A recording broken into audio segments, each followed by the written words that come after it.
এটা ছিল আমার ৭ মাসের স্বাদ। যে জায়গায় আমি একটা স্বাদও এক্সপেক্ট করিনি কানাডাতে, সেই জায়গায় আমি ৩-৩টে স্বাদ পেয়েছি।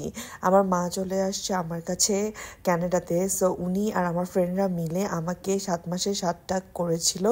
আমাদের দেশে তো স্বাদের একটা সময় থাকে, যার কারণে ওই সময়টা মেনটেন করে মা থেকে আমাকে খাওয়াতে হচ্ছিল। তাই মা রেডি হতে পারেনি রান্নাবান্না শেষ করে, উনি অনেক তাড়াহুড়া করে রেডি হতে চলে গেল। তারপর সবাই মিলে আমাকে স্বাদের অনুষ্ঠানটা সেলিব্রেট করেছিল। ৭ মাসের এই স্বাদটিতে নিলয় আমার সাথে কানাডাতে ছিল না, ওর বাংলাদেশ যেতে হয়েছিল ১০ দিনের জন্য ওর বেস্ট ফ্রেন্ডের বিয়ে বলে। সো ওকে আমরা খুব বেশি মিস করছিলাম, যেহেতু এটা আমাদের দুজনের জন্যই খুবই স্পেশাল। আমি যদি বাংলাদেশ থাকতাম জিনিসটা অন্যরকম হতো, বাট যেহেতু আমরা কানাডায় আছি, ছোটোখাটোর মধ্যে এভাবেই আমরা সব কিছু সেলিব্রেট করার ট্রাই করি।